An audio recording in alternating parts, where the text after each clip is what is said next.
So, hey guys, this is Hina. Welcome to my channel. Today we're going to talk about books. And you might be thinking, Hina, you're starting a fashion channel. Why are you talking about books? Well, peoples, I have fashion books to talk about. I was going to talk about astrology, but then I figured, you know what?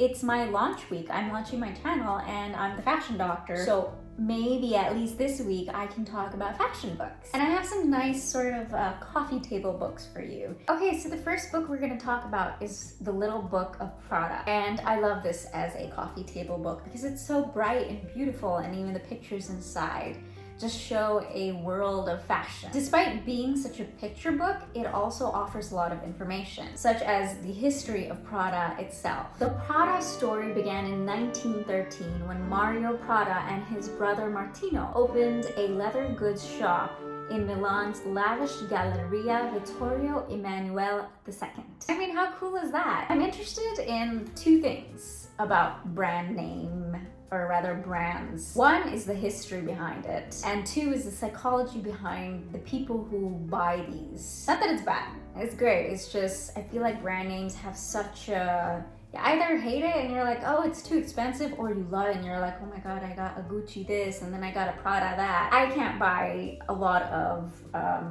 brand name things, I feel, because a lot of them are leather goods and I don't use leather goods, whether they're bags or belts. I avoid them. So that's one reason, and I'm glad because brand name things are expensive, they really are. But again, to the history, it's amazing how small these brands start off, how far back they start off, and they go from one store to two stores, people hearing about it from different countries, and suddenly it's like people flock to these brands. And you know, it doesn't even matter that they have a rough history, you know, even if there's a point in time where these businesses don't work, I feel like it is a business in itself to reinvent a brand. And I feel like Balmain did such an amazing job. Olivier Rousteing, I hope I pronounced that right, he basically reimagined the brand in his own creative style, and it was, look at the results. I mean, I would buy that. But it's still expensive, you know? Just a fantastic, cute little book that I recommend for people who are addicted to fashion or have coffee tables and want pretty red books on them. Yeah, just people who are interested in it. I think I got this secondhand from Amazon. This is gonna take me forever. This book is called Paris Through a Fashion Eye by Megan Hess. She is a very acclaimed illustrator and artistic director. She's drawn for literally every fashion brand you can think of. She's even a children's author. The thing I like about this book is that it's not just illustrations. It will show you places that you might want to visit when you go to Paris. Speaking of Paris, who else had canceled vacations during the COVID season? I could not go to Paris. Machu Picchu got canceled. Japan. But anyways, I was supposed to go to Paris, and I even had little bookmarks, little post-it marks right here to show me where I wanted to go. I mean, Google is great and all, but this is such a beautiful little way to find out where you might want to go if you go to Paris. Let's look at it. Isn't it pretty? I find it so pretty. So it's divided into places that you want to do or play, places where you can shop. There's a sleep section where she draws out some of the most fantastic hotels. There are eat and drink places and some listings. Obviously the Eiffel Tower is one of the things that you want to see, but then she also has a drawing of the Ritz Club in Paris. A girl can dream, you know? I'm not gonna go there, but I can dream. Let me actually read a part of it. Librairie Galignani, 224 Rue de Rivoli, 1 ER. I said that right. The story of Galignani goes back to 1520 in Venice, when the Venetian publishers were among the first adopters of the printing press. Under gracious awnings of Rue de Rivoli attracts a steady mix of tourists, literary lovers,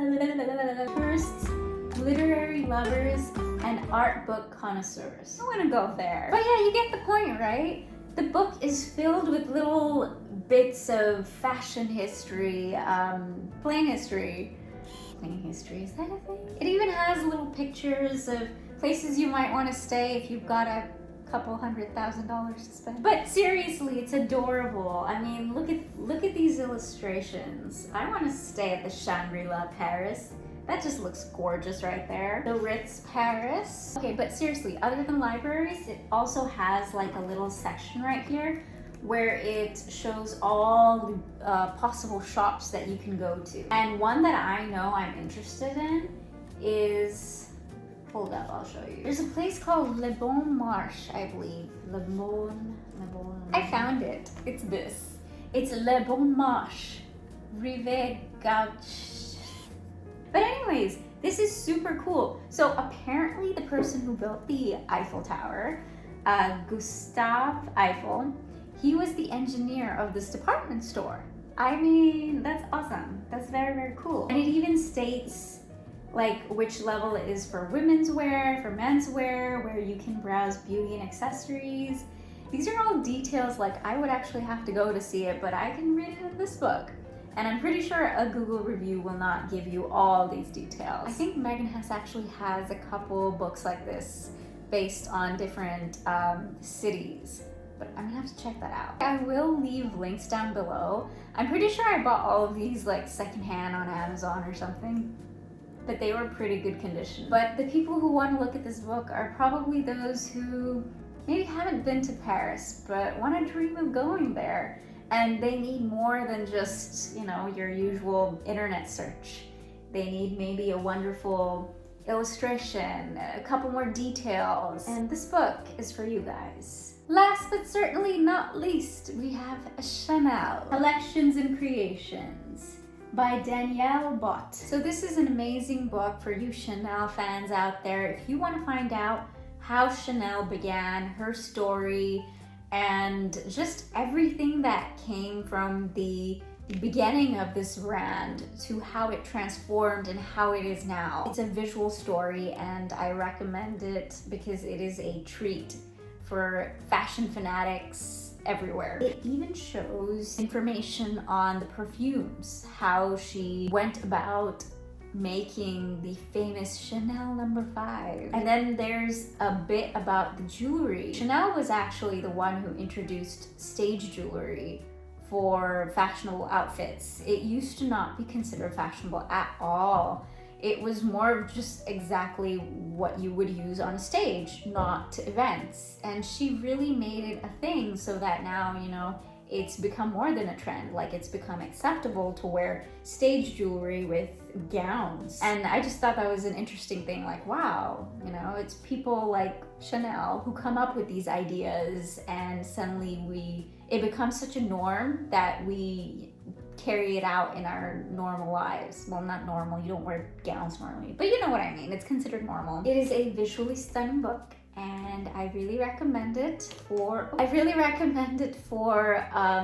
you Librans out there who are fashion fanatics like me and collect books for no good reason. You just devour them because that's who you are deep down inside, a book devourer. So yeah, all of these wonderful books I recommend for people who have coffee tables, people who are fashion fanatics like me, people who like to read, people who like history. You know, if you like magazines, you're gonna like collecting books like these. Okay, thank you guys so much for watching. I hope you enjoyed it.